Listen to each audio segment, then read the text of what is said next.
Welcome to Voters First, the 2022 Ohio U.S. Senate Republican primary debate. Sponsored by the Ohio Debate Commission. Coming to you live from Central State University in Wilberforce, Ohio.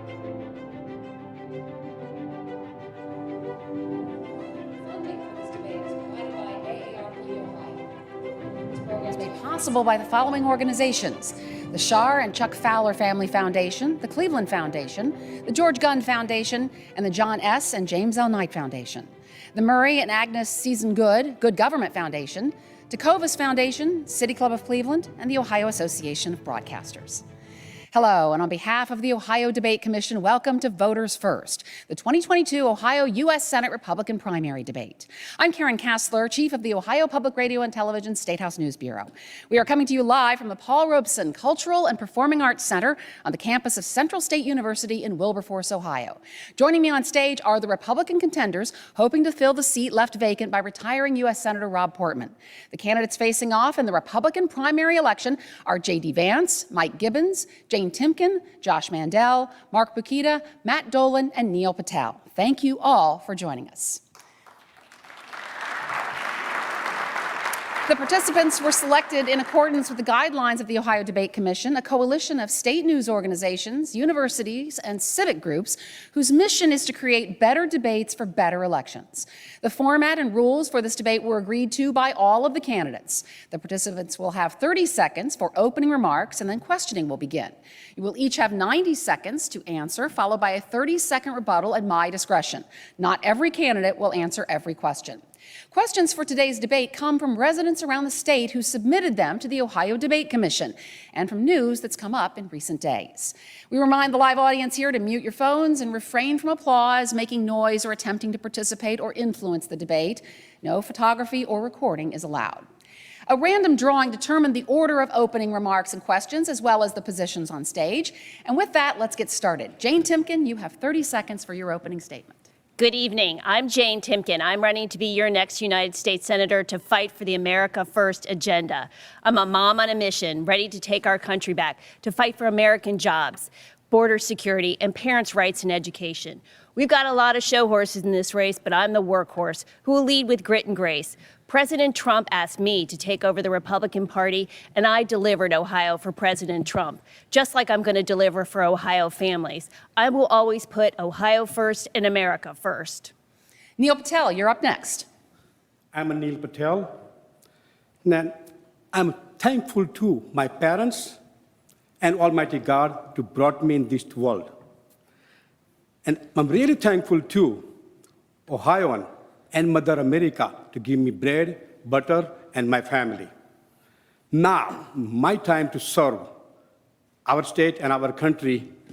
This is my time to serve. And as your next senator, I said that I'd like to protect and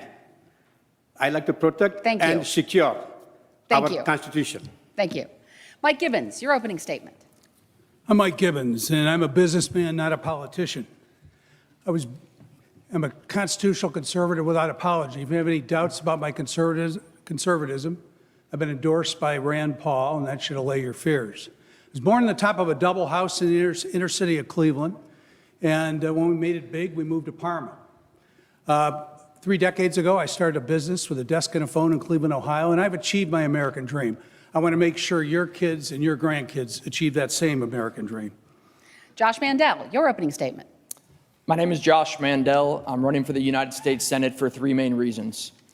Gideon, who's 5 years old, Judah, who's 7 years old, and Rosie, who's 8 years old.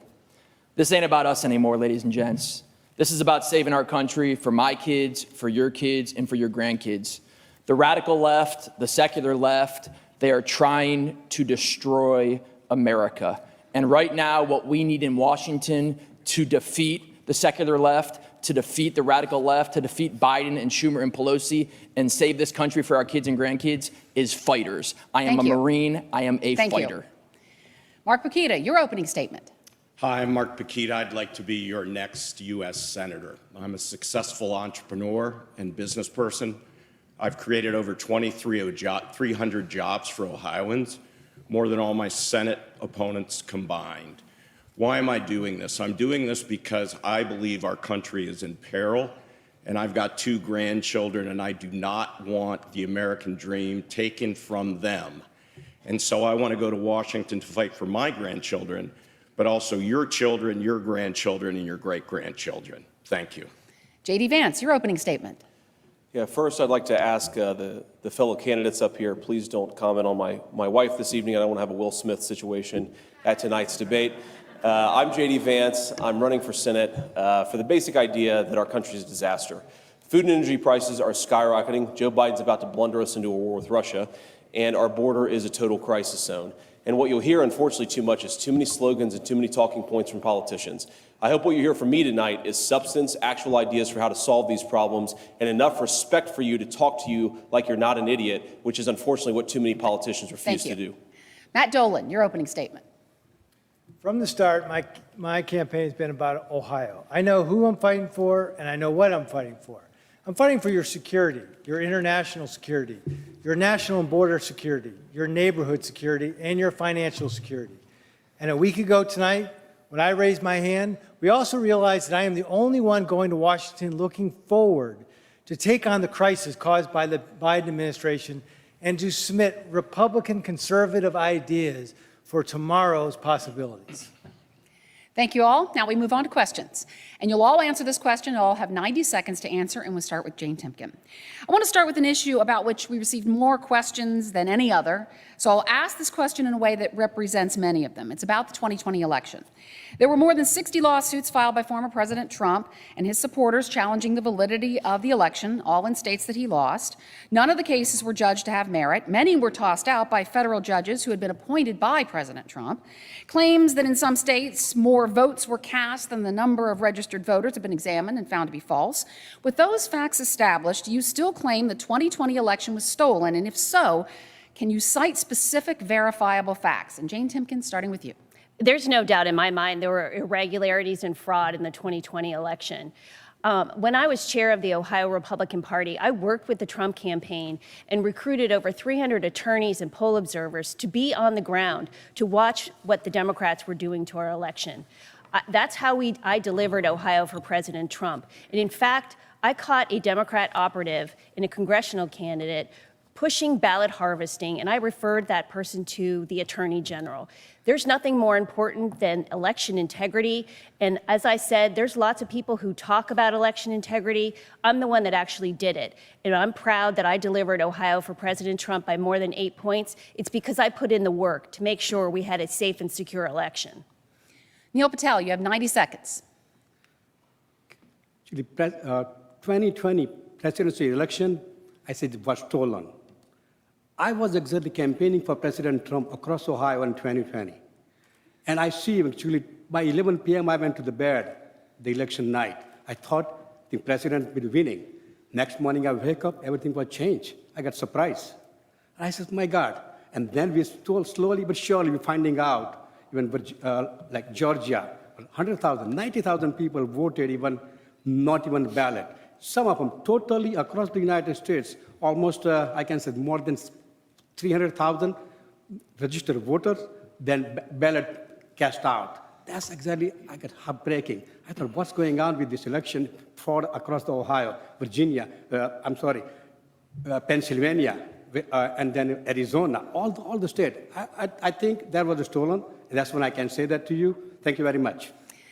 Just a reminder, the claim that Mr. Patel has just said has been fact-checked and no evidence has been found to support it. That was a false statement, but we're moving on now to Mike Gibbons. I was Donald Trump's Ohio finance co-chair in 2016. I supported him throughout both that election and the 2020 election. There are problems with this election. 5 million more people voted than were registered to vote, and that's according to the U.S. Census Bureau. There's a problem. We need to investigate it. The January 6th Commission should be investigating that instead of some false accusation of some kind of insurrection. Recently, there was a Wisconsin special counsel that discovered that a good number of nursing homes in Wisconsin voted at 103% of their occupancy, and they all voted for Joe Biden.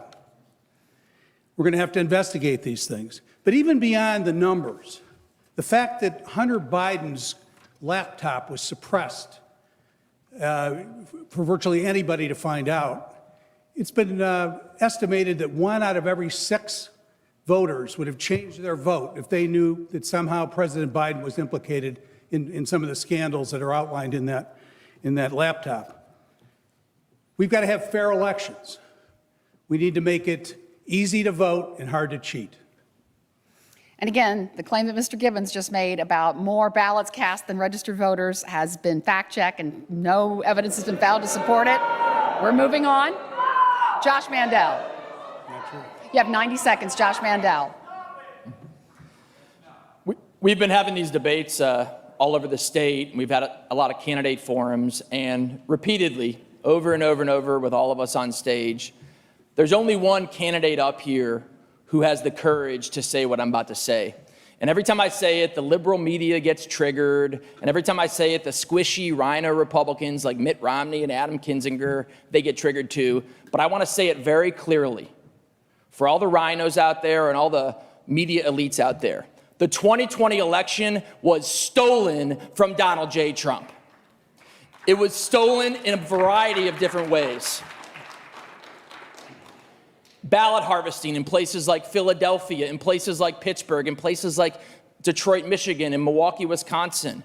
I'm the only candidate on this stage who's taken the time to go out to Maricopa County to see with my own eyes where they were auditing the vote. I'm the only candidate on this stage who's calling for an audit of the vote, not just in Arizona, but in Pennsylvania, in Michigan, in Wisconsin, in Georgia, and in every state in the nation. Now listen, a lot of the squishy rhino Republicans, they say, well, you can't audit the states where Trump obviously won. My feeling is, of course you can, because he probably won by a higher margin than was even reported.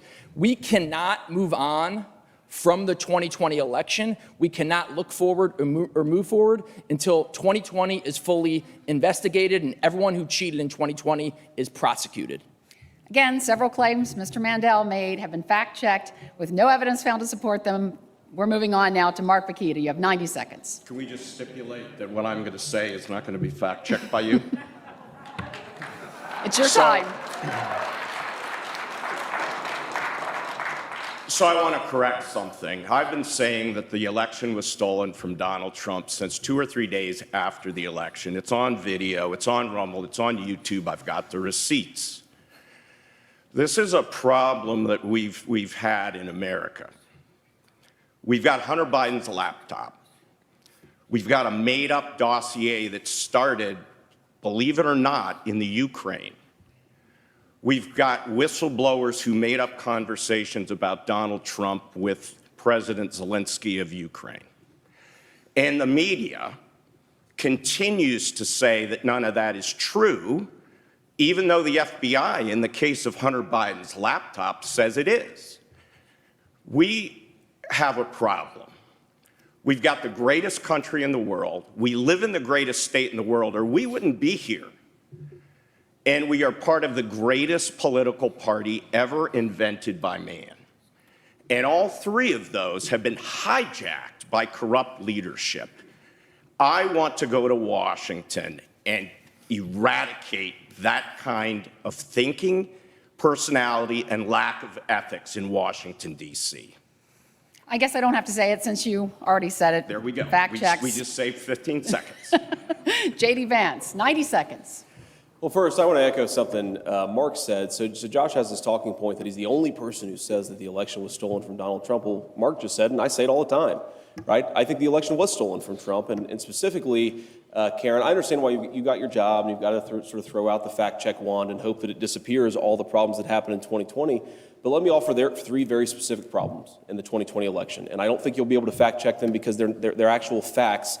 1, Mark Zuckerberg, the founder of Facebook, put $435 million to buy up boards of elections all over the country in big battleground states. Independent studies have shown that the money Zuckerberg spent bought Democrat votes and suppressed Republican votes. Number one, the Pennsylvania Supreme Court has itself, it's a Democrat-leaning Supreme Court, has held that the Pennsylvania election was not conducted in compliance with Pennsylvania's state constitution or state laws. And number three, they censored, as Mike said, the Hunter Biden laptop story, which again, independent analysts have said cost Donald Trump millions upon millions of votes because the technology companies would not let us talk about the fact that Joe Biden is the leader of the world's biggest crime family. Those are three facts that cannot be fact-checked. And this goes back to the point I made about the difference between talking point politicians and substance politicians. If we want to get to the bottom of what happened in 2020, we need to be able to speak about what actually happened and how we're going to get to the bottom of it. First of all, I'm done with an election season in this country, ladies and gentlemen. Let's go back to having an election day. There are a lot of other problems that go from that, but at the end of the day, there were problems in 2020. We can't be afraid to talk about them.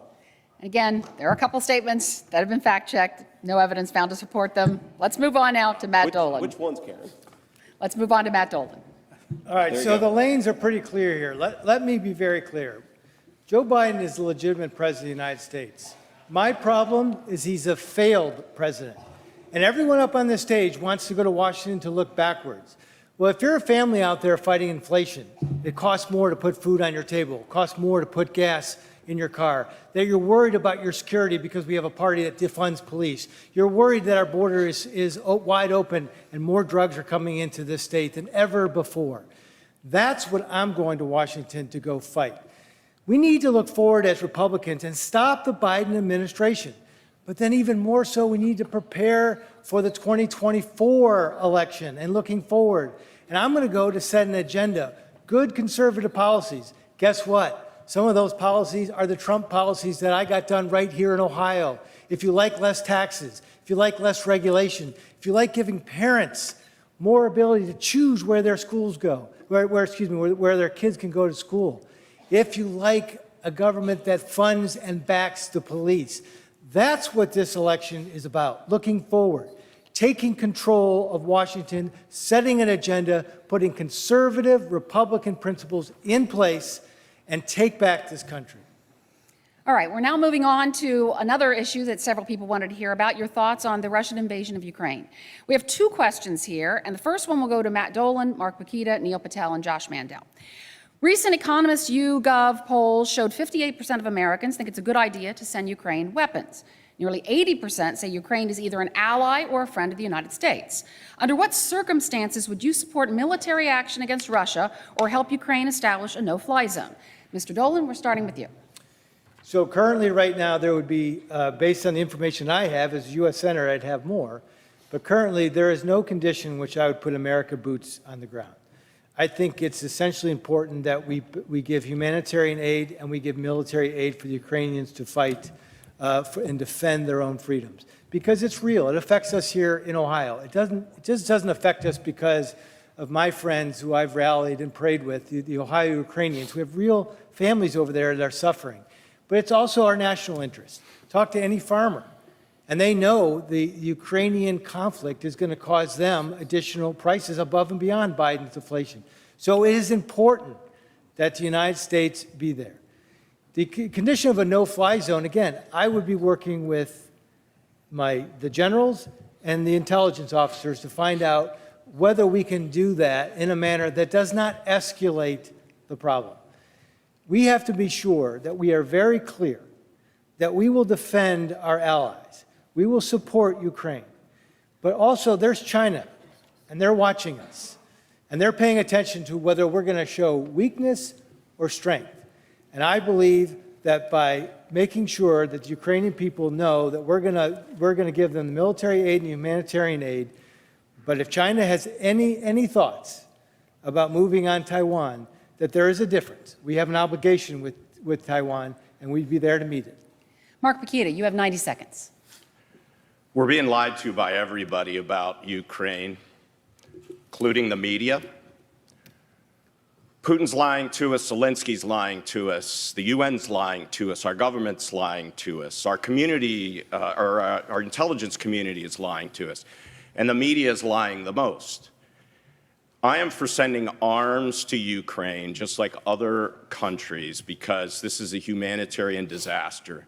They need to be taking care of themselves in no uncertain terms. I would never support a no-fly zone, and here's why. To prosecute a no-fly zone, you've got to take out enemy anti-aircraft. That anti-aircraft equipment sits on Russian soil. We would have to attack a sovereign nation. That would be nuclear suicide. Second, you have to have search and rescue as well as forward air control personnel in the country being covered. So again, that's a non-starter. We need to use this as an example of why Europe needs to stand up and take care of themselves. It's been over 50 years, and they're still sucking off of us to protect them. We've got a bigger threat. We need to be moving our troops from Europe to where proximate to the threat, which is China. China is our biggest enemy. It's not Russia. Russia's a third world country with a barely first world military, and we've just got to get off the China thing that, in fact, the press plays up, continues to play up years after we figured out that dossier was nonsense. Thank you. Neil Patel, you have 90 seconds. Okay, on Ukraine, actually, there's no fly zone. Actually, I like that because we don't want to put our boys and girls to Ukraine right now, but we can support as financially or weapons to give it to them. But I don't like to put it our actually boys or girls or kids. All youngsters we are putting over there, all our deployed over there. I'm not agree on that. But whatever way we can support our, Ukraine is not our NATO even, not even allies yet. But I think we try to support them because they are almost getting to the NATO. We want to support them whatever way we can, but I don't like to put actually our boys and girls. Yes, thank you. Mr. Mandel, you have 90 seconds. To begin, let's be clear, we should never be putting American boys and girls on the ground over there in this Ukraine-Russia conflict or up in the air. I think it's important to take a step back and remember who Vladimir Putin is. Vladimir Putin was the KGB station chief in East Germany when Ronald Reagan was president. When Reagan brought down that wall, Vladimir Putin was surrounded as the KGB station chief. He burnt the documents in there. He thought it was the end of his life. He called it one of the most embarrassing moments of his life personally and for Mother Russia. And ever since that day, ever since that moment, he has hated Ronald Reagan. He has hated the United States of America. So make no mistake about it. Vladimir Putin is not our friend. That being said, the real threat here is the Chinese Communist Party. On February 4th of this year, right before the Olympics, Putin flew to Beijing. He met with Xi, who's the leader of the Chinese Communist Party. And they put out a joint statement to the world from the Russian Federation and the Chinese Communist Party. And one line in there was addressed to us as the American people. And it said, quote, "The Russian Federation and the Chinese Communist Party are focused on the redistribution of power in the world. Translation, they're focused on the downfall of America and the rise of communist China." That is why we need people in public office in the U.S. House, in the U.S. Senate, in the White House who are strong, who have backbone. Joe Biden is weak. I will be a point of strength, just like Donald Trump. Now, J.D. Vance, Mike Gibbons, and Jane Timken, you can weigh in on that previous question, but also, still on the issue of Ukraine, Mindy from Cleveland and Diane from Columbus both ask, will you divest yourself or take other actions to distance yourself from any financial involvement with Russia? And J.D. Vance, I'll start with you. Yeah, so I don't have any financial interest in Russia, so I'm not too worried about that. At the end of the day, we should not be doing a no-fly zone. We should not be getting involved in Russia at all. It's not our problem. Doesn't mean you can't accept that there's great tragedy in Ukraine at a personal level. Doesn't mean you can't pray for Ukraine. We certainly have the last few weeks at church. But at the end of the day, it is not our job and it is not our business. Let's remember exactly what happened with the Ukraine and compare that to what's happened in our own country. So congressional Republicans and Democrats refused to give Donald Trump $4 billion for a U.S. border wall over 4 years, while fentanyl, illegal drugs, and tons of other problems poured into this country, killing our citizens. They gave Joe Biden $14 billion for Ukraine in 1 week. That suggests some pretty messed up priorities. Now, Now, let's just also step back and recognize that Hunter Biden is a person who has gotten a ton of business relationships in that area of the world. Can you imagine the media howling if Don Jr. had made hundreds of thousands of dollars a year in Ukraine, and then his father had started a war in that area of the country, or at least had allowed his country to get more and more involved in a war in that area of the country? At the end of the day, we've got tons of problems here. The best thing that we can do to ensure the strength of our country is to focus on our own problems. You have to remember, the same people who want to escalate in Ukraine are the same people who screwed up Iraq, Afghanistan, Syria, Libya. We should not be giving those people more power at the same time while our own country is suffering. Mike Gibbons, you have 90 seconds.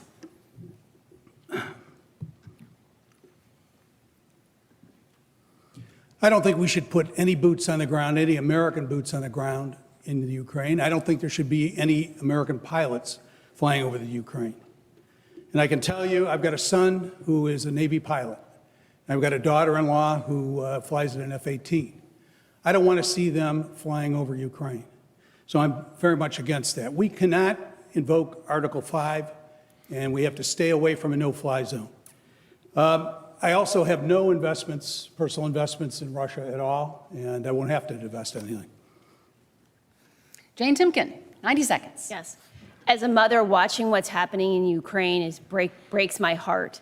Watching Vladimir Putin bomb a maternity ward and children crossing the border all by themselves to escape the ravages of war from the dictator thug Vladimir Putin. And this is all the result of Joe Biden's weakness. His basement diplomacy led to this. Our commander-in-chief is commander of nothing, and his weakness invited this invasion. We need to make sure that we stand strong for America, but we cannot have boots on the ground. We need to make sure that we provide Ukraine with the military equipment they need to defend themselves. It's about our national security. And as for Russia, I don't have any interest in Russia, and the Timken Company, if that's what you're alluding to, has ceased all operations in Russia, just like many American companies. But make no mistake, this is the failure of the Democrats, and Joe Biden and his policies are threatening our national security and the security and safety of the world. As a mom, I'm going to fight for our communities and our safe American first policies. All right, we're moving on now to immigration, which J.D. Vance just kind of teased for us a little bit here. We've received a couple of questions about immigration and about finishing the border wall, all of which you have all talked about it as a core issue at some point. And this question's for J.D. Vance, Josh Mandel, and Neil Patel. David in Union writes, where exactly would the eastern endpoint be and the western endpoint be, and how will that help the immigration problem as you see it? And so I'm going to start with Josh Mandel. We need to put American citizens first before anyone in any other countries. And when I look at the immigration issue, I think of you and your family at home. I think of your ability to pay for your bills, to put food on the table, to save for your retirement, to save for your kids' education. Every time we allow people from Mexico or Honduras or Guatemala or China or Yemen or Haiti to sneak into our borders in violation of federal law and take your jobs and take the jobs of your kids and your neighbors and your grandkids, we are weakening this country. It's why I have a zero tolerance policy when it comes to illegal immigrants. I think illegal immigrants should be deported, period. Now, there's another issue that underlies all this. As we stand here tonight and you watch at home in your living room, there are over 40,000 U.S. military veterans who are living on the streets, who are living under bridges. But we've got radical policymakers in Washington, Joe Biden, Nancy Pelosi, Chuck Schumer, and others, who are taking your tax money and using it to house illegals while we have veterans living on the street. That is outrageous. As a Marine Corps vet who did my small part, I will do everything I can to fight for our veterans and fight for you as a taxpayer and make sure we put Americans first and deport every single illegal in this country back to where they came from. J.D. Vance, 90 seconds. Yeah, so look, the illegal immigration problem is going to break this country if we allow it. It is devastating our economy, it's devastating our hospital and healthcare system, and it's devastating a lot of people here in Ohio who work with, who are affected by the drug problem. I was talking to my mom actually a couple days ago, God love her, and she does, I'm very proud of her, she does work with recovering addicts.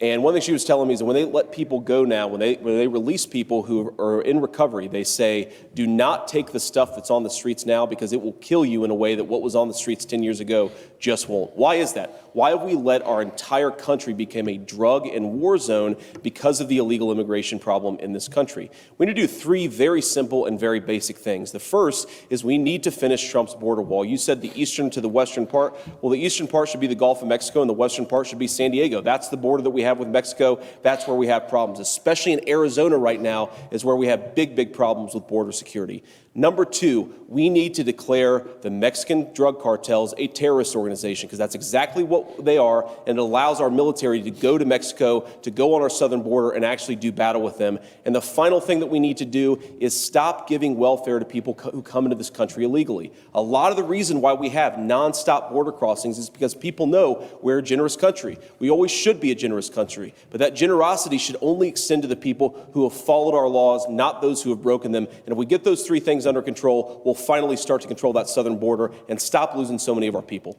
Neil Patel, you have 90 seconds. Immigration, actually, this is my platform.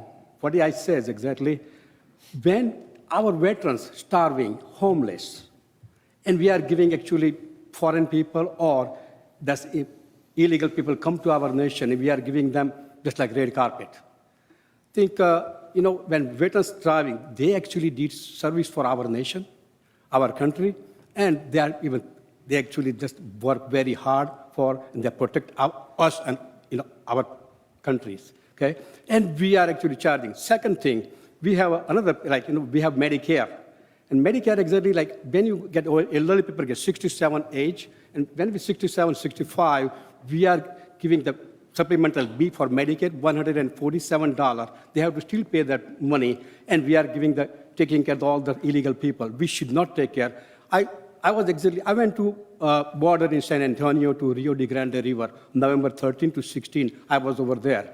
And when I see that on the Rio de Grande River on shallow water, a lot of people walking in, and we didn't have enough troops, not even border patrol, nobody over there working.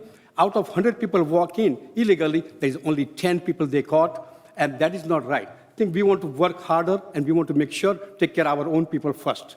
That is thank you.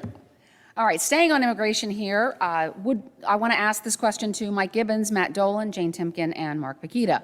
Would such a wall really end the problems with immigration at the U.S.-Mexico border, especially since the existing wall has been breached thousands of times? Mike Gibbons, 90 seconds. 750 million people in the world want to come to this country. It's a number of studies have indicated that. Our president has basically said, come one, come all. We're just seeing the beginnings of it. I think one of the things that has to happen is to finish the wall because they're coming through the cracks. If there were no cracks, they couldn't get through. Once they step on our soil, they're entitled to due process. We've got to change the law. I believe if the president announced, if you come here, you will have no path to citizenship in this country if you came here illegally. That would stop an awful lot of this. We need to finish the wall, we need to secure the border, and we need to enforce the law. Matt Dolan, 90 seconds. So first thing I want to address is this is a international crisis, and I'm going to Washington to protect the American people. That is the role of the federal government. So this is an either-or situation that has been presented by some of my competitors. Your job is to protect the American people, whether it's one crisis or 10 crises. I'm prepared to do that, and apparently I'm the only one prepared to do that. Look, the border wall has morphed in my mind to three different things. It is, in fact, a physical wall. It is a technological or cyber wall, and it is more border patrol. Now, the Border Patrol is one thing, but one of the reasons that they're sneaking through the wall now is Joe Biden has completely stripped the Border Patrol of any authority to act. And so how can we stop people from crossing the border if we just have to escort them over the border into a holding place? So you got to give them teeth to act as border personnel. And the stay in Mexico policy was working. We're trying to find out who is truly seeking asylum and who is not. So I've said before, the tip of this pen, if that was fentanyl, it would kill all of us in this room. This is a real problem that's affecting us here in Ohio. Talk to any law enforcement officer, and they will tell you that 2021 was a record year. Our citizens are dying. We must secure the wall to protect Ohio. Jane Timken, 90 seconds. Yes. As I said, there's lots of people who talk about the America First agenda and walls. As Republican Party chair, I was in the trenches fighting for President Trump when he was fighting to build the wall. And by the way, walls work. Nancy Pelosi put a wall around the Capitol to keep people out. Look, this is the result of Biden's failed policies. President Trump was absolutely right when he said it's about our national sovereignty. If you don't have a wall and a border, you don't have a country. And we have seen reports of those on the terrorist watch list coming across the southern border. Huge amounts of fentanyl, heroin, and meth are coming into our communities right here in Ohio. Ohio is a border state because of Biden's failed policies. And I will stand up and fight to protect your families from these failed policies. Those overdoses are killing Ohio citizens and our children. And as a mom, I'm going to fight back. But Biden invited this because when he was running for president, he said he would give health care to illegal immigrants. And by the way, his COVID relief money went to the state of New York, and they gave illegal immigrants $15,000 debit cards. These are the failed policies that are failing Americans. I'm going to fight to stand up to protect America and put American citizens first.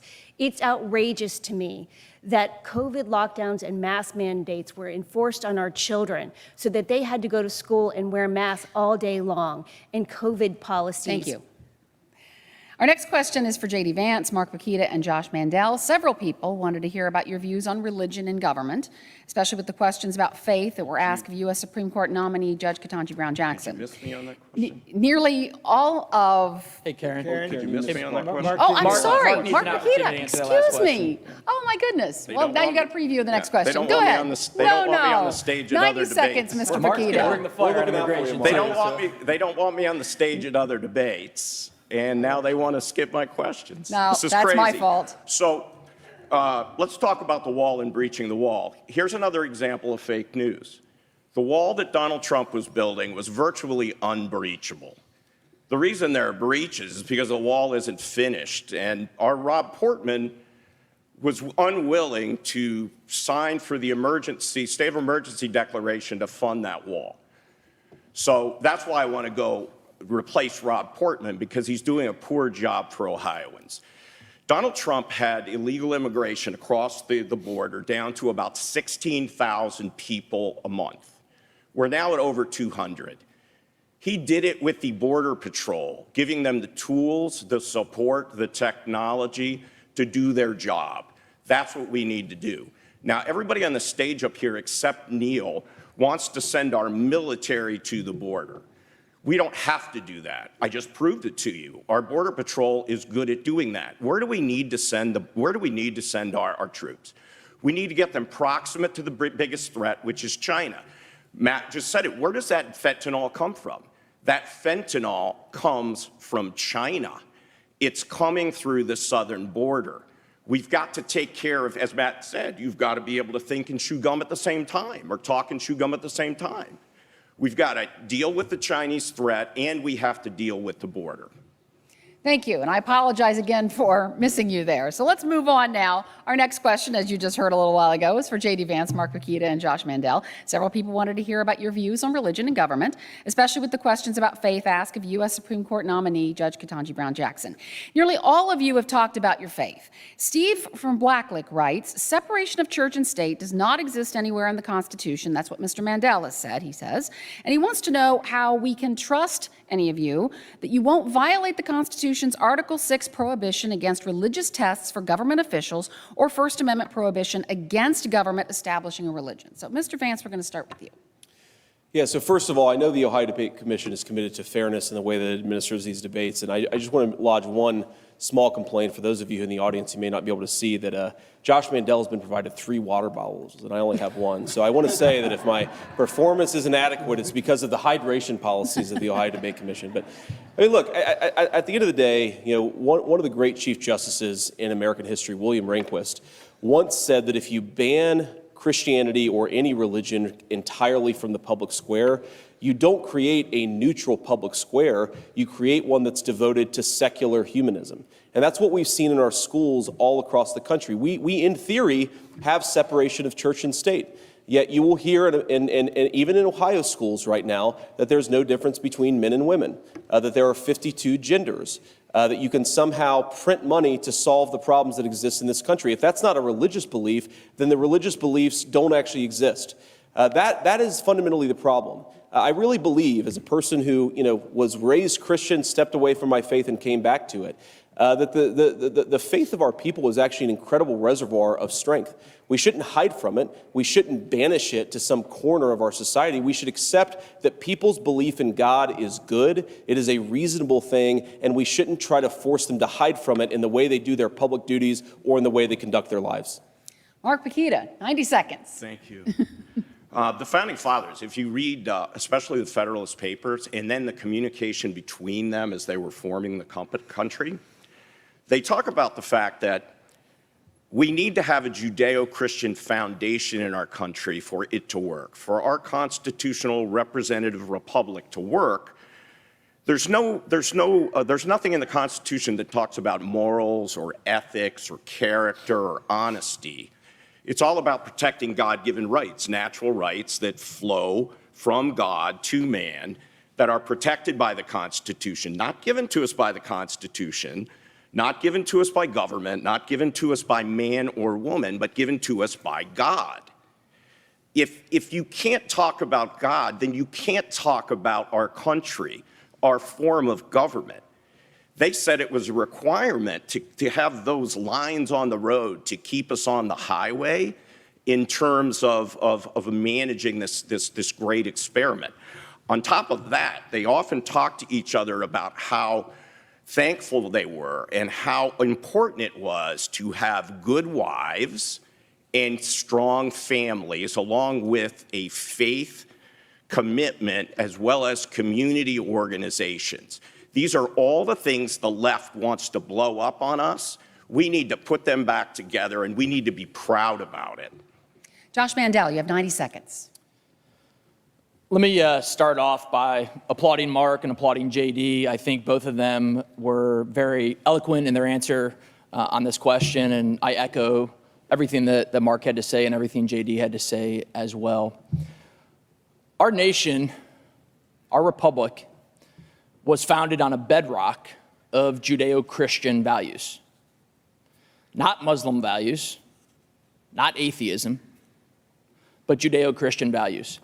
And there's so many factors that separate that Judeo-Christian ethic from other belief sets.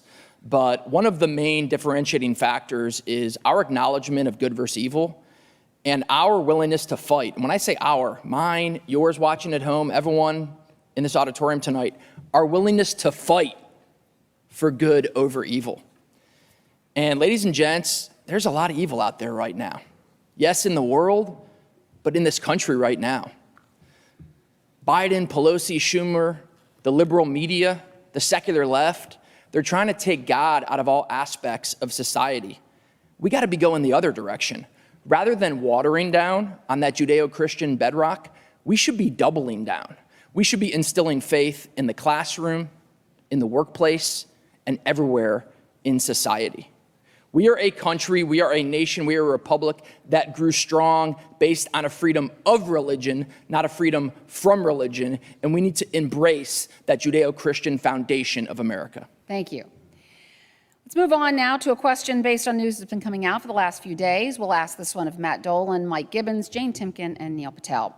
The Washington Post and CBS News have reported that Ginny Thomas, the wife of U.S. Supreme Court Justice Clarence Thomas, exchanged more than 24 text messages with Mark Meadows, then President Trump's chief of staff, about overturning the results of the 2020 election.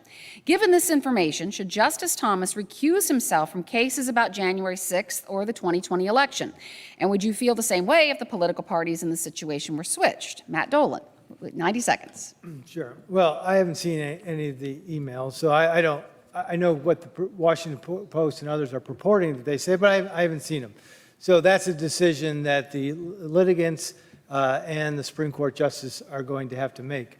But let's look at January 6th, because there's a distinction between me and everybody here up on the stage. You know, we all claim we're constitutional conservatives. We also, all, I'm sure, are all in agreement that when President Biden went down to Atlanta and essentially said to the country, I'm going to divide you by our voting rights, he said, look, we're going to tell Ohio that if you want to purge your rolls, you can't do it. If you want voter ID, you can't do it. If you want to stop ballot harvesting, you can't do it. He wanted to federalize the election. And I know everyone here, I know most of you watching, I know everyone on the stage is totally against that. But let's look back to January 6th.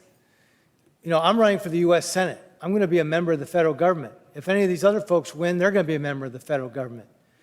They are now running to go to Washington to say they're going to go and decertify the 2020 election, overturn the 2020 election.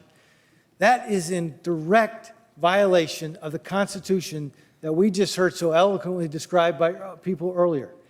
The time, place, and manner is left to the states to determine who's going to represent them and go to Washington. If you want to have election integrity, which I do, I am blessed that I live in Ohio. If you want to go to Washington, don't federalize the elections. Thank you. Mike Gibbons, 90 seconds. I don't think there's any evidence whatsoever that Ginny Thomas was talking to her husband about the election.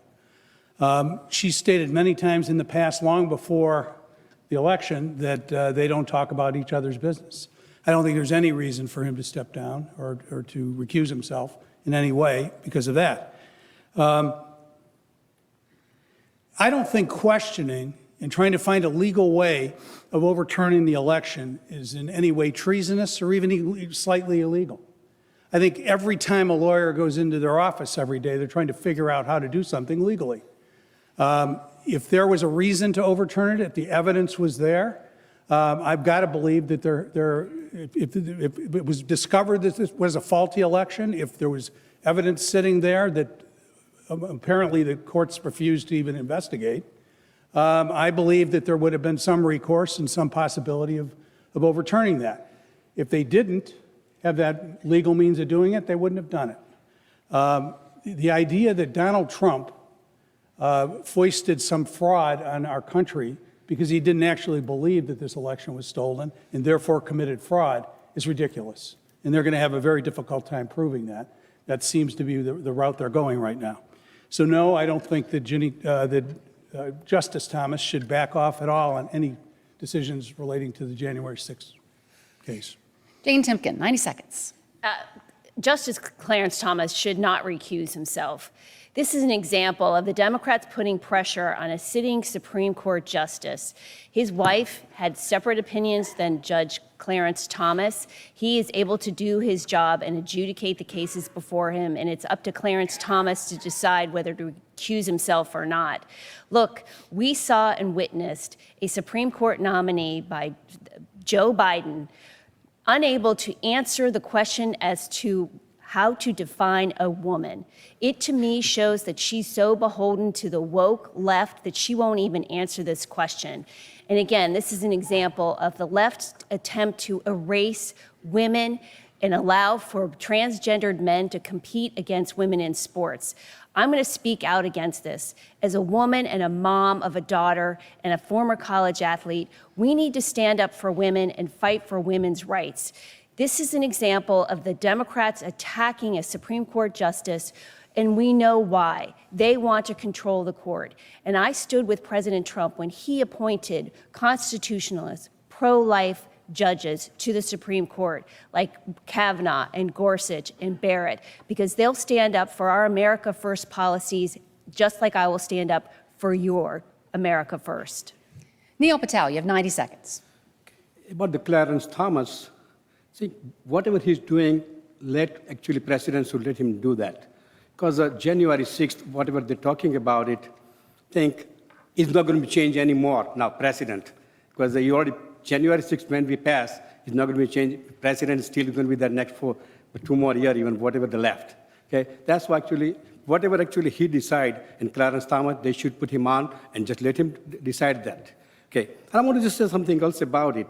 When Clarence Thomas appointed by President Clinton in 92 or 93, around that area, and President Clinton appointed him, I think he's doing so far awesome job. And I don't want to say anything more, but thank you very much. I don't think Clarence Thomas was appointed by President Clinton, but. Was he appointed by President? No? Well, let's move on. I don't Okay. want to take time away from you folks here. I thought it was President Clinton. Most of you have campaigned with or touted endorsements from high-profile Republicans, and we got several questions related to these, and so I'm going to be asking specific candidates about this. We'll start with Jane Timken. While you have the endorsement of Senator Rob Portman, you also have hired Corey Lewandowski as an advisor. Heather from Hudson writes that you did this, quote, despite the fact that he has a history of assault and is presently facing accusations of sexual harassment from a past donor of President Trump. Can you please address why, in light of these circumstances, that Mr. Lewandowski is an advisor position on your campaign? Yes.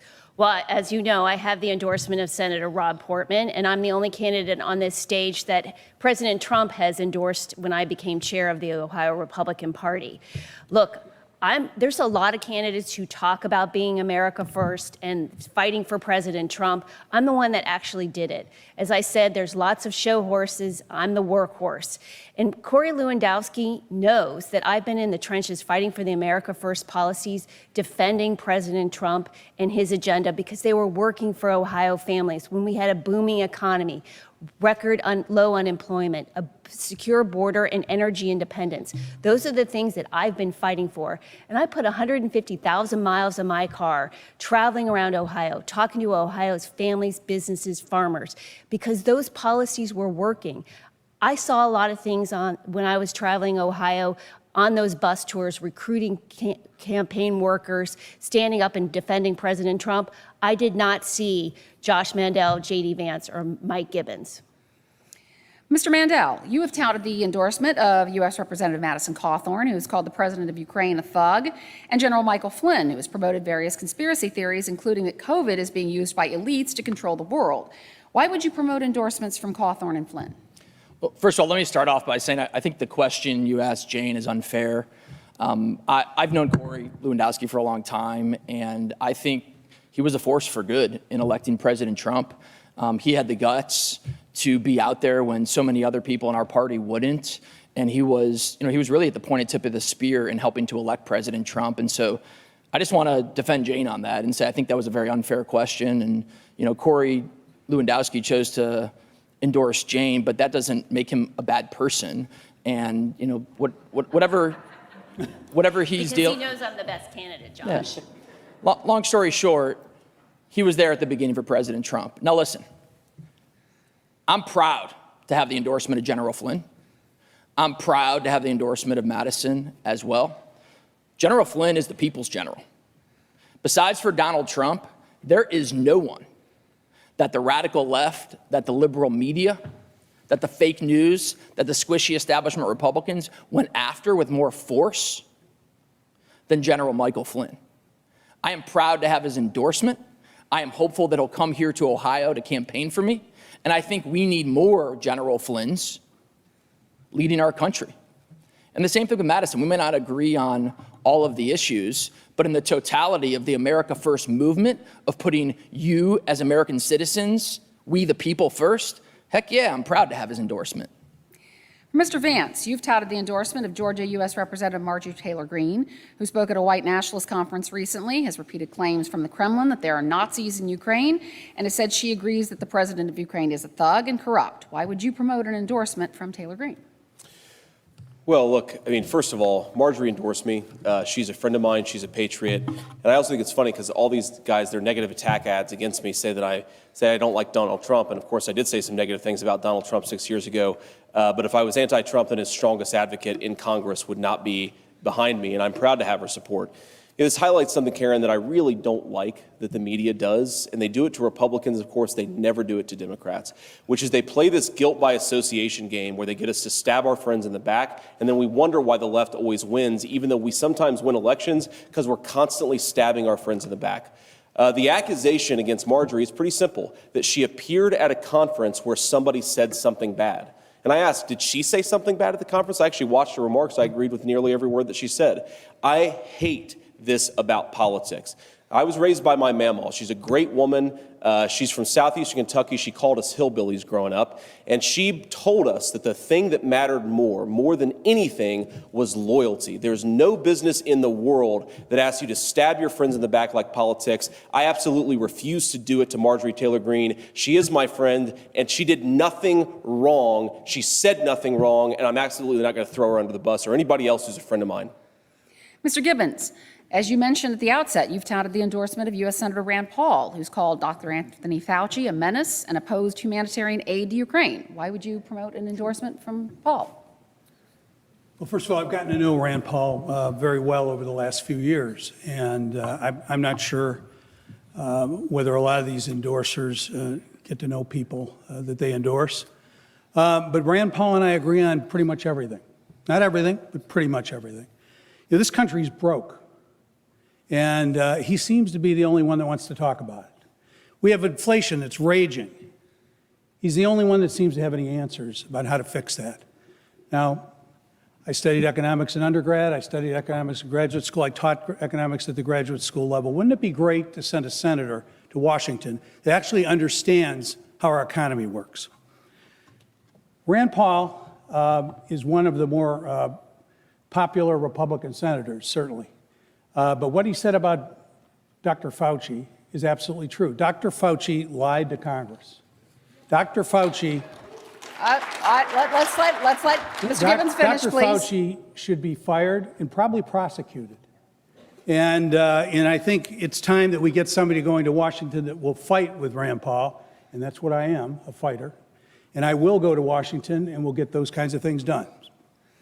All right, well, right now, we're more than halfway through. We're going to take a brief pause to allow our broadcast partners to resume regularly scheduled programming if they're going to. We have about a half an hour remaining. You can continue to watch online at the OhioDebateCommission.org and on our YouTube channel. This is Voters First, the 2022 Ohio U.S. Senate Republican primary debate, coming to you live from the Paul Robeson Cultural and Performing Arts Center on the campus of Central State University in Wilberforce, Ohio, presented by the Ohio Debate Commission.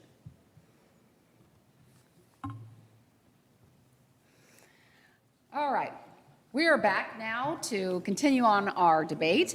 And we have a question coming up here from Gary in Dayton. And I want to ask this question of all of you. You'll all have 90 seconds to take on this question here. He wants to know if you agree with Senator Rick Scott's plan to rebuild America and if you would support Mitch McConnell for Majority Leader. Yes or no for both, and why? And we're going to start with Mike Gibbons. You know, I believe that the Republican Party has to define itself, and they haven't done a very good job. We've got Republicans all over the ideological map.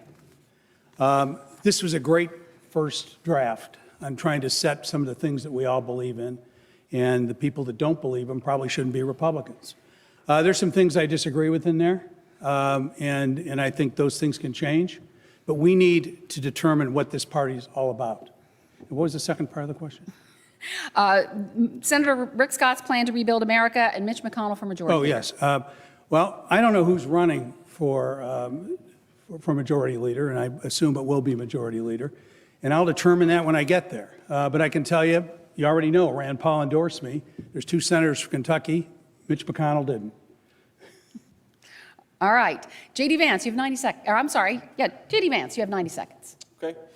Yeah, so, you know, Rick Scott's plan for America, I've read it, I looked at it. I don't agree with everything. In particular, he's advocated for middle-class tax increases. I think that's a joke for the Republican Party. Why would we increase the taxes on the middle class, especially when Apple, Google, Amazon, and Facebook pay a lower tax rate than any middle-class American in this room or in this country? It's ridiculous. But there are a lot of good things in it. And most importantly, I like that Rick Scott actually proposed a set of ideas for what to do. I'm so sick of Republicans who say, well, we're just going to push back against the Biden agenda. Well, of course we're going to do that. But what are we going to actually do for our voters? What are we going to do for the American people? There are a lot of problems out there, a lot of very serious problems, and we can't just sort of stick our flag in the mud and say we're against. We've got to be for stuff. We're for middle-class people being able to raise a family and do it on a single income. We're for the reindustrialization of this country, so we make more stuff in America. We build our own things. We don't have to rely on the communist Chinese to make our pharmaceutical products. We bring our fertilizer manufacturing back so the Russians can't cut off 10% of our fertilizer. There are things that we stand for in this Republican Party. We stand for parents being able to set a course for their children. We stand for the ability of communities to be able to build a good life for themselves without federal overreach. There's a lot of good things, a lot of good ideas out there in the conservative movement. We can't just run away from everything that's bad. We've actually got to run towards something that's going to get something done for our voters. So I agree with the idea that we need to put forward a positive agenda. Matt Dolan, those two questions. Well, it sounds like Mike Gibbons and J.D. Vance should have raised their hands last week when they didn't want to move on from 2020. So, of course, Rick Scott, Senator Scott, thank you, because it's exactly what I'm talking about. We need to establish an agenda for Republicans as to what we're going to go to Washington and debate for the American people. So as all of them said, taxes, security, border, manufacturing, schools, these are all issues that we need to have legitimate, open, transparent discussions about. Just like, remember, go back to 1994. Newt Gingrich brought a contract for America. And what that was able to do is say, hey, America, you elect Republicans, this is what we're going to do for you. This is what we're going to debate and engage and have discussion on. And I'm going to come back to Ohio and say, this is what we're working on for you. So absolutely, we have to look forward. We have to stop the Biden administration, and we can do that in the majority by making certain that we block any efforts to all this unnecessary spending. We secure the border, but we're going to do it in the majority. And for me, it's about Ohio. So I don't know who's running, but I'm going to tell you this. Whether it's he or she, him or her, I'm going to look him in the eye and say, I am about Ohio. And that's where I'm going to focus on. When I think it's good for Ohio, when I think it's good for America, I'll vote for it. I'm not voting for political purposes. And again, the question, Senator Rick Scott's plan to rebuild America, and if you would support Mitch McConnell for Majority Leader Jane Timken. You have 90 seconds. Yes. Absolutely, I would not support Rick Scott's agenda, especially because it raises taxes on the middle class. My agenda is the America First agenda. And as I said, I'm a mom on a mission to take our country back. And those America First policies and the ones that I will fight for your families, are the ones that I've been in the trenches fighting for. And that was border security and American jobs and the forgotten man and woman. Under President Trump's leadership, we had a booming economy and record low unemployment. Those are the things that I'm going to fight for. We need to have safe and secure communities, and that's standing up and defending the police and building the wall. Those are the things that will make your American dream and your job opportunities for your children and grandchildren be there so that we can continue to be the greatest country in the face of this earth.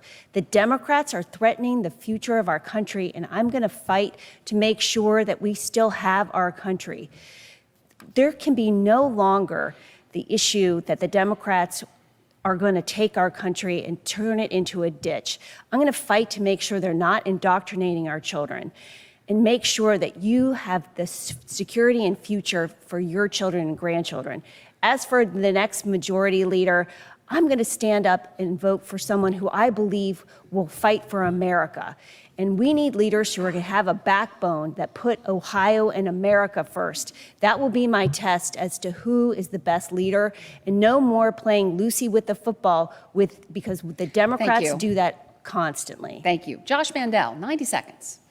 I think JD made a great point in the previous question about how the liberal media like yourself, Karen, and others, the fake news, they push out these trap questions to try to trick and trap Republicans. They would never ask questions like this to Democrats. I guarantee you at the debate earlier today, the Democrat debate, they didn't ask questions like this. And the reality is, we as conservatives, all of us on this stage, it's us versus them. It is us versus the fake news. It is us versus the liberals. And we shouldn't even play that game when they try to create hypothetical elections for majority leader a year from now, and they don't even tell you who's running. Listen, regarding the agenda you're referencing, I haven't read it, but I'll tell you my agenda.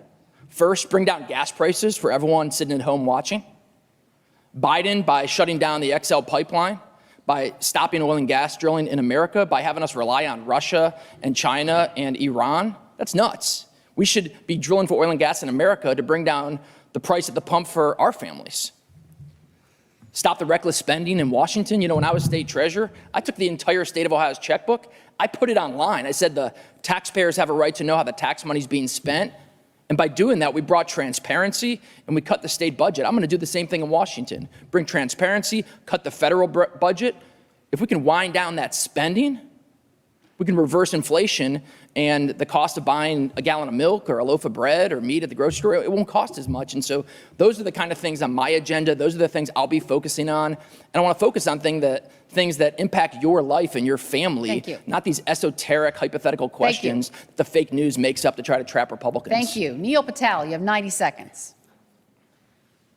We want to make sure actually tax cut, put it on with investment and foreign investment as well as from our state, bring it from outside. And we do the tax cut. When we got the revenue increase, tax cut should be okay because we got the revenue coming up. Same time, we want to do the security. We want to make sure we have extraordinary security for our state and country. Okay? And talking about we want to make the small government. We want to make the more jobs in our state and country. And everybody's talking about fighting war. We are not fighting when we go to Washington, D.C. We're going to actually negotiate. I'm going to be a negotiator. We want to negotiate with our other senators. We don't want to fight and do the fighting like a war. We are going to the war in Ukraine or something like that. That's what actually my belief in. We want to negotiate, better job, better economy, better tax cut and everything. Thank you. Mark Bakita, 90 seconds. Thank you. Rick Scott's plan is essentially a plan to protect billionaires and soak the middle class with tax raises. And there are people on this stage who have talked about the middle class not paying their fair share. How about we stop talking about tax policy and we talk about cutting spending? In fact, what I'd like to do is talk about cutting spending 10 to 100 times more than we talk about tax policy. We take a little here and a little there. We argue about 1% here and 1% there. And we allow at the same time profligate spending that's got our deficit well over $30 trillion today. We have mortgaged the future. And so what does the current administration want to do? They want to monetize that debt. They're printing money like Venezuela, which is why we have the inflation we do. How does that help them? They are printing money to pay off her debt that's worth less. But the bad thing for American families is that lowers the value of your 401k because those dollars aren't inflating. In fact, they're going away. That will make you more dependent on the government. That's what they want. We've got to stop plans like Rick Scott's. In terms of Mitch, I've said this a long time ago on national radio with John Fredericks. I would not vote for him if I was 1 out of 100. He's corrupt. He's got ties to China. He needs to go, and I would not vote for him. Thank you. I want to go back to a question about endorsements that we had just before we took that little break. This question is from Matt Dolan, Neil Patel, and Mark Bakita. It's clear several candidates on the stage are hoping for President Trump's endorsement, but he hasn't weighed in on this race other than to say that he would not endorse Mr. Dolan because of the name change related to the Cleveland Guardians. Can you win this race without Trump's endorsement? And I'm going to start with you, Mr. Dolan. Absolutely. I'm going to win the race. And I don't know, maybe he will endorse me because when he takes the time to look at all of us up on this stage and see who's actually implemented the conservative Republican ideas that he brought to Washington, I've done it in Ohio. Look, I've been honored by Republican leadership to be in charge of 3 straight state budgets. All of those budgets have been balanced, which means we are not spending more than we are bringing in from taxpayers. Yet each one of those budgets gave significant tax cuts to everyone in the state of Ohio. And we also cut. We cut the EPA, we cut the Ohio Jobs and Family Services, we cut the Department of Administrative Services, because you understand that there's efficiency and effectiveness in government. And that's what we dug into, and that's what I was able to accomplish.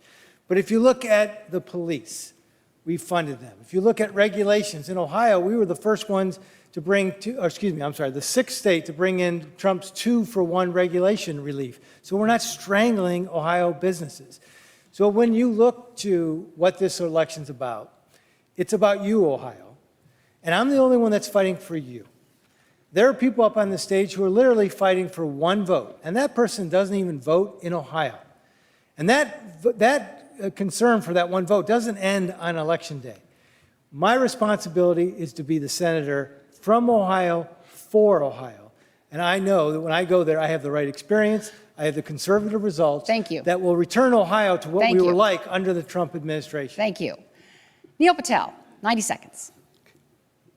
President Trump, I don't think so he's going to endorse anyone. And I don't think so I'm going to get even endorsement from him as well. Okay? And President Trump, I like him. His policy is very good because his First America policy. And President Trump actually endorse anyone, they're going to get stronger support. But I think Matt Dolan says that he don't have to vote in Ohio. But he got a lot of influence in Ohio. As Neil Patel, I don't think so I'm going to get endorsement, but we're going to win this election. I can say that we're going to win this election. I promise you, when we go to the Washington, D.C., we're going to make sure every conservative, we work with that, everybody, and we want to make sure I can negotiate as a negotiator with the other side in Senate. That's why I'm going to say that. Thank you very much. Mark Bakita, 90 seconds. I think endorsements are ridiculous. Think about it. Someone goes and gets someone to tell you who to vote for. And most of the time they're out of state. What do they know about Ohio politics and Ohio problems? I say if you don't have policy, you go get endorsements. I've got a 21-point policy plan. It's been documented since October of 2021. You can go to my website, markthenumber4ohio.com/policy, and you can see it. Nobody else up here has anything like that. That is my commitment to you. That's how I will think, negotiate, vote, and legislate. And if I don't, you're allowed to come and bring one of our nifty wooden bats, find me, and beat me about the head and neck with it. It's very, very simple stuff. Take a look at it. But it's not easy to implement because not only do we fight socialist Democrats and deep state and big tech, we're fighting our own party who are abjectly corrupt, especially here in Ohio. Now, I want to talk about Matt's claims. He says, I balance the budget. Well, that has to be done by law in Ohio. And he talks about protecting conservative values. He voted against Stand Your Ground in the heartbeat bill. How the heck is that conservative? You have an opportunity for rebuttal there, Mr. Dolan. So the 30 last seconds. budget, the Ohio Republican Party called it the most conservative budget in Ohio history because we did cut your taxes. But Mark, what do you want to cut? Do you want to cut the money that we gave to the Crisis Pregnancy Center? Do you want to cut the money that we gave to the police? Do you like the idea that parents have the ability to choose for themselves what schools you want to go to? Do you want to cut that money? You know, because Ohio has a law that says you have to balance your budget, it just doesn't happen. You got to make difficult decisions, and you make strategic cuts, you make strategic investments to make Ohio stronger. Thank you. I'd save $4 billion by not thank paying you. Intel to come here Thank so you. I could get We have to reelected move as on. the governor. We're running short of time. I have one final question for all of you. You get 30 seconds to answer this. There's been some criticism about this race as being a slugfest and all sorts of other things that have been said about some of the things that have happened amongst you and some of your ads. I want to go down the line in just 30 seconds. Do you think that the tone of this race really is an indicator of the kind of dignity and decorum that voters expect from a U.S. senator? Starting with you, Mr. Vance.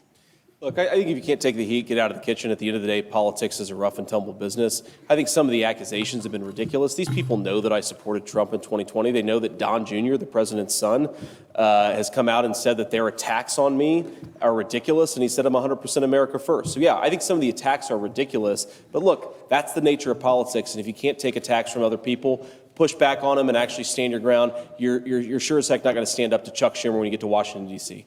Mike Gibbons, 30 seconds. Well, I want to point out to you, it did not become a slugfest.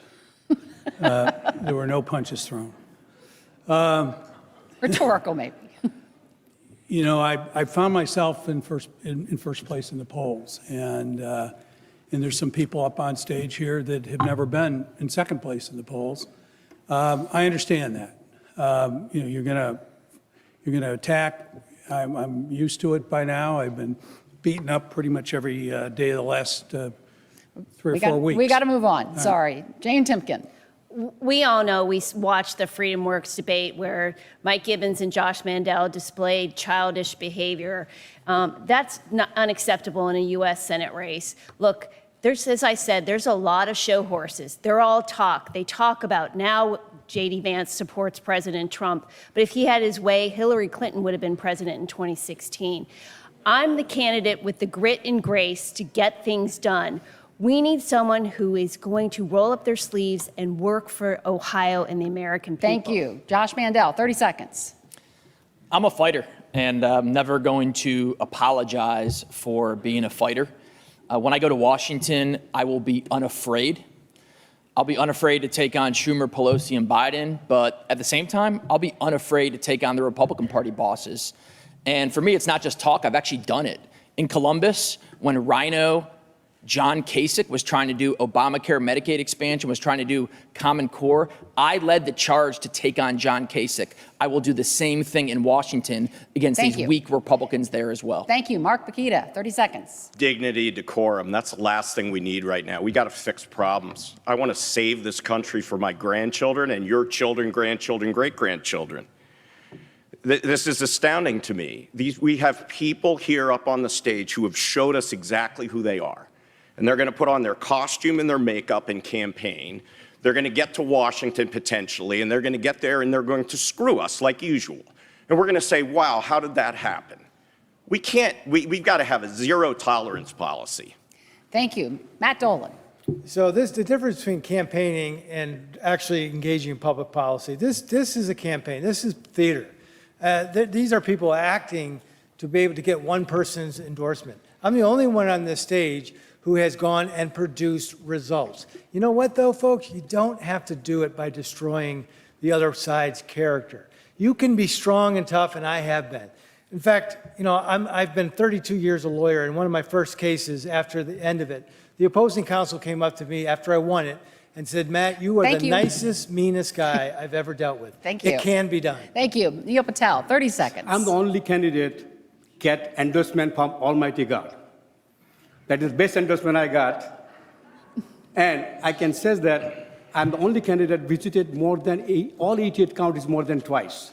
And I'm the only candidate have petition signatures submitted by me, circulated by me and Almighty God together, more than 2,500 signatures. And each and every county is covered. Okay? And that's made it. Thank you. Thank you. You'll all be relieved to know that concludes the questioning portion of the debate. We have a few minutes now left for closing remarks, and each candidate will have 1 minute, and we're going to start with the same order we began with. So Jane Timken, the floor is yours, 60 seconds. Good evening. Thank you to the Ohio Debate Commission. As I said, I'm a mom on a mission to take our country back. This fight is about our American dream. My grandparents came to this country with little to no education. My grandfather worked in a rubber factory, and my grandmother worked as a maid. It's because of their values and their hard work I was able to live the American dream. But the Democrats are threatening the future of our country, and I'm going to fight to protect your children and grandchildren so they have the American dream. I've been in the trenches fighting for the America First policies, which were energy independence, border security, and American jobs, because they were working for Ohio's families.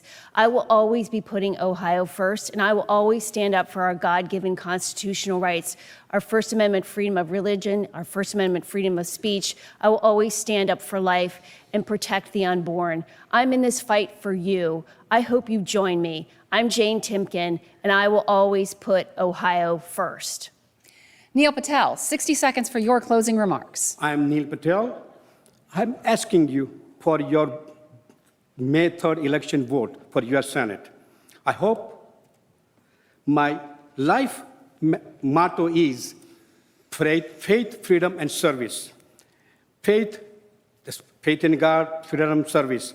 And I'd like to work with and negotiate solution with the ambassador, the trade ministers, U.S. government officials.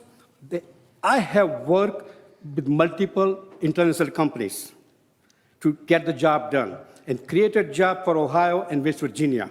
I'm involved in Sister City International and other organizations too. I'm a small businessman. I created over 1,000 jobs in Ohio and I'm a common man with a common sense, working with everybody. I employed over 1,000 employees. Now I want to serve our state and our country. God bless you all. God bless America. Mike Gibbons, 60 seconds for your closing remarks.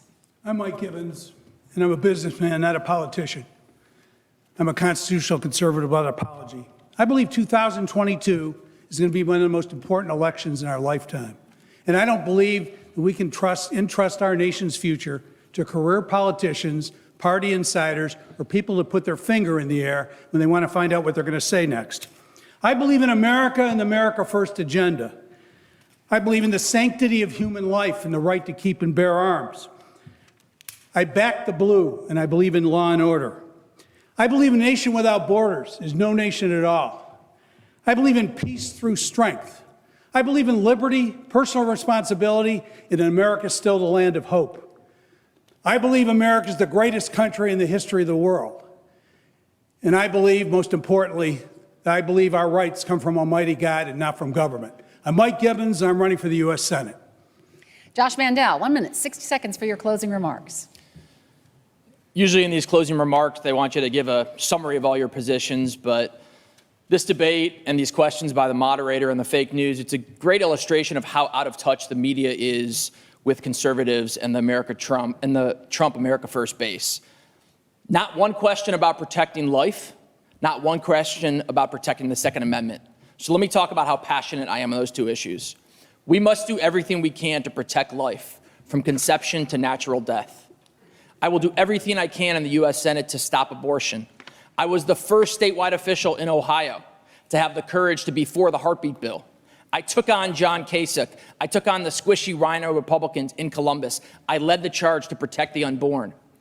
When it comes to our gun rights, our Second Amendment rights, our right to bear arms, those rights come from God, not from government. And I believe very strongly and fiercely, as a Marine, as a father, as a taxpayer, as an American, that the Second Amendment to the Constitution helps us protect the rest of our rights. Mark Bakita, you'll have a chance in just a minute to applaud. We're almost done. Mark Bakita, 60 seconds for your closing remarks. I'm Mark Bakita, and I want to be your next U.S. Senator. I think we need to send a fighter to Washington, D.C., and I'm that fighter. I am the only candidate up here who can say that I got in the race before Rob Portman dropped out. I'm the only candidate who registered in October of 2019 with the Federal Election Commission to take on a sitting U.S. Senator with Rob Portman's money and clout. Everybody else got in after that. As a voter, which I am, but you are as well, I would ask you to ask yourself two questions about them. One, did they think Rob Portman was doing a good job? I did not. That's why I'm running. If they did, I would think that you wouldn't want to vote for them. If they didn't think he was doing a good job, then that triggers the second question. Why did you wait until he dropped out to run? The only answer to that question I could find is that they were afraid of him. They were afraid of his clout and his money. That's not me. If you want a fighter, send me. If you want Rob Portman 2.0, send them. J.D. Vance, 60 seconds for your closing remarks. Yeah, look, I know that I was asked about Marjorie Taylor Greene and Rick Scott, but I wasn't asked about abortion, the life of the unborn. I wasn't asked about the Second Amendment. I also wasn't asked about the big technology firms. And those firms are controlling what we can say and even what we can think in this country. Look, we're in a moment where we need to be able to speak the truth. We need leaders who are unafraid of being called names by the mainstream media and are going to speak honestly about the truth. We just saw a biological male win a women's swimming competition. And what bothers me about that situation is the fact that you got pharmaceutical companies getting rich off of it, ideological leaders in colleges pushing this stuff nonstop, and also big technology companies who will censor you and silence you for even speaking honestly about it. Go home, Google. Can a man become pregnant? Google will tell you, and tell your children, more importantly. The first answer is yes. We have got to get back to basic common sense. All the problems that we're talking about and all the problems that we care about are not going to be solved if we keep sending people who won't even speak the truth about fundamental issues. Matt, wait, almost done. Matt Dolan, 60 seconds for your closing remarks. So I'm going to end where I began. I know who and what I'm fighting for. I'm fighting for Ohio. You know, there was a bill that improved Ohio's economy. It was going to create tens of thousands of jobs. But Donald Trump told everyone in Ohio, if you're a candidate and you support this bill, I won't endorse you. But Cincinnati, I got your back because I know how important the Brent Spence Bridge is to our economy. And yeah, I've been stuck in that traffic as well. Ashtabula, Lake, Cleveland, Lorain, Toledo, I got your back. I know how important that port is to be able to get goods and services to and from the international ports, to be able to get our rails and our trucks out so that we can be a strong economy. Dayton, I got your back. I know how important Right Pat is to your economy here and how important it is to make sure that we provide skilled workers and have the transportation to get you there. Folks, this race is about Ohio, and I have never wavered. My first and only mission is to make sure Ohio and America are strong. Thank you. That concludes the Republican U.S. Senate debate. I'd like to thank all of our candidates, J.D. Vance, Mike Gibbons, Jane Timken, Josh Mandel, Mark Bukita, Matt Dolan, and Neil Patel for joining us. The first time all 7 candidates have been on the debate stage. Please go ahead and applaud now. You're free to do it.